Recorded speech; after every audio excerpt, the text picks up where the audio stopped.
from the Schieffer School of Journalism, this is TCU News Now. Hello and welcome to TCU News Now. I'm Hannah Coons. And I'm Evan Folan. Former TCU student Joseph Robert Dowd was found not guilty on Monday. Dowd was accused of sexually assaulting another TCU student in December of 2012. The jury deliberated for 7 hours before reaching their not guilty verdict. Dowd could have faced up to 20 years in prison if he had been convicted. TCU police are driving 3 new vehicles around campus. The department purchased 3 new Dodge Durangos and updated their logo this semester. Chief of Police Stephen McGee said the department picked Durangos because it allows them to see over the rows of cars. TCU police buy new cars every 4 years to replace the old ones. The U.S. News & World Report has released this year's college rankings, revealing an improvement for TCU. TCU has moved up 37 spots in university rankings since 2008. Applications to TCU are hitting record numbers and campus seems to be expanding daily. According to the U.S. News & World Report, TCU sits at 76. Last year, they ranked at 82. While the improvement is dramatic, Dean of Admissions Ray Brown says it won't really impact the amount of applications to TCU. U.S. News & World Report is a source that nearly none of our students use, as best we can tell, in their decisions about college. At worst, it won't hurt us. My sense is, though, that it'll be pretty much neutral in term, given our demographic, that we are here in the middle part of the what do they call it, the flyover part of the country. Plus the fact that our students just simply, they tell us year after year this is not one of the sources that they use in making decisions. TCU became the second most selective school in Texas in 2013 when the incoming class brought with them the highest ACT and SAT scores in campus history. The Honors College will be celebrating its 5-year anniversary this November. But with the celebration comes its first academic program review. The review happens every 5 years and is a formative process required by TCU for every academic department on campus. During the review, assessments will be made on the college's mission, vision, curriculum, and budget. These assessments are used to find areas for which the college can improve.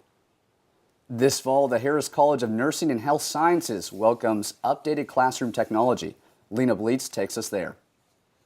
Teaching strategies of the future. The most recent addition to the Annie Richardson Bass building brings new elements of creative learning to students. The faculty who are teaching in there are freer to experiment with different teaching strategies and facilitate the different modes of learning that the students have. The classrooms are equipped with movable furniture, smaller class sizes in larger rooms, at least 3 writable walls per room, and improved multimedia capabilities. I could put up one slide and then have students write right next to it in response for something that's on that slide.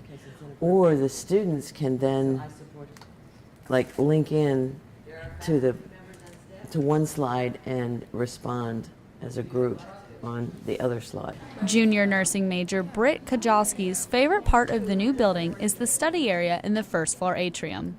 It was always kind of awkward for us to go to the library and pull up some of the PowerPoints and slides that we have to look at so we can properly care for people. But here we don't get those strange looks of, oh my gosh, why is this girl looking at this picture? The building also makes day-to-day activities easier for the faculty. What I like is that we have our own remotes in each room, so you don't have to bring all the equipment yourself. You don't have to bring your own laptop. Everything is on the drive if you set it up that way. The new addition also includes offices for faculty and staff in the Harris College. Lena Bleets, TCU News Now. Other new technology in the Bass building renovations include hospital-like simulations for students to use. TCU professors can now submit unsatisfactory grades as early as the 3rd week of classes. Previously, several professors felt they couldn't contact students with U grades early enough in the semester to alert them. The new policy aims to help prevent students from digging themselves into an academic hole.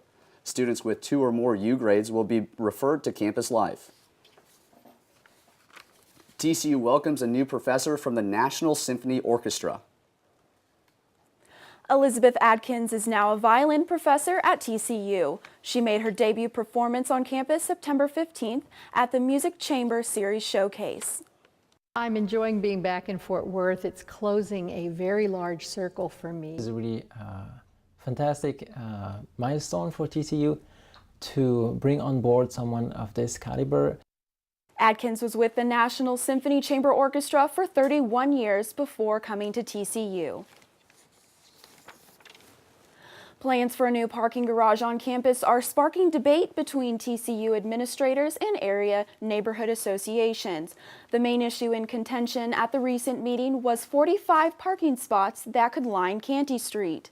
School administrators say main plans for the structure won't change despite these complaints.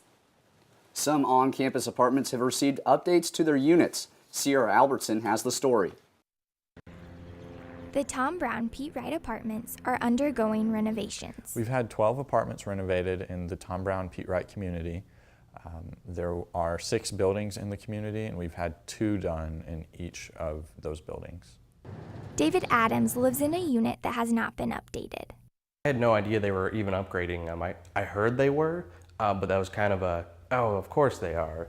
And I wasn't really expecting anything, but then coming to TCU and realizing that some did and mine did not was a little bit of disappointment.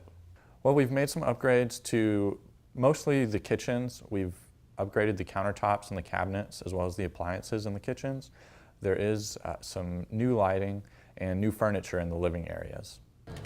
Anna Scott lives in a unit that has been updated. Her kitchen now has granite countertops, a stainless steel refrigerator, and new cabinets. Students were placed in these apartments through the normal housing selection process. There was no opportunity to request a particular apartment. They weren't told in advance that these apartments would be renovated. So it was a nice surprise for some of them later in the summer when they found out that they'd be getting these new amenities. All apartment units will be updated in the future. Their completion date has yet to be determined. Sierra Albertson, TCU News Now. Over the summer, Tom Brown was used for summer conference housing, which is why not all of the units were renovated at once. On Tuesday, Nourish International, a new student-led group, met for the first time. The organization's goal is to end poverty by engaging students and empowering communities. The group partners with other organizations to fund projects that aim to make a sustainable impact on extreme poverty. So far, 20 students have signed up to become members. Our big values is like having fun, getting people involved, having a good time. And so we're going to do that through ventures like Nourish Night, and we're going to, sell food outside of Aardvark some nights, maybe pancakes or, candy, anything like that, just to kind of, get people out and talk to people. You hear a lot of organizations that say, oh, we're just going to raise money and, just give it away to wherever the target is, but we're actually trying to, teach countries and other people how to eliminate poverty instead of just giving money. Varig says the group plans on hosting a fundraiser at Aardvark to spread the word about the new organization. Connections mentors and directors are helping first-year students. Abby Maynard has the story. First-year students are working with their peers to explore their strengths and discover their purpose at TCU. Through social media and weekly video updates, Connections is adding 2 new components to its 6-week leadership development program. So basically what the program is for is just for them to learn about leadership and ways to get involved on campus. The Connections directors created CNX Circuit as a new way to produce healthy competition among the students. CNX Circuit is a way that the Connections program can reach out through social media and just show people what Connections is and to get people connected outside. CNX Circuit is a contest between the small groups. The groups gain points for attendance, Connections marketing, and posting about group outings on social media. Through Facebook, Instagram, and Twitter, these first-year students will be using the hashtag CNX2014 to gain points for their small group throughout the 6 weeks.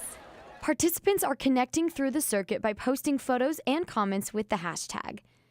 The prize for the group with the most points is a private dinner with the Chancellor.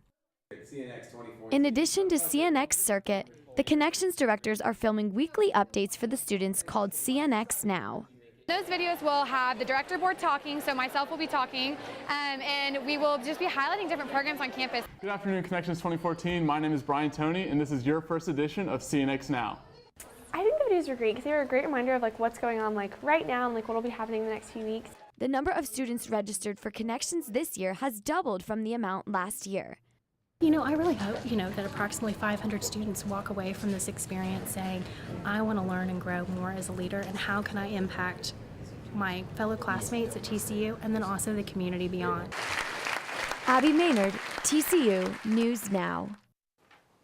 The winners of the CNX circuit will be announced during the last day of Connections on October 8th. And that wraps up this edition of TCU News Now. Thanks for joining us. Have a great week.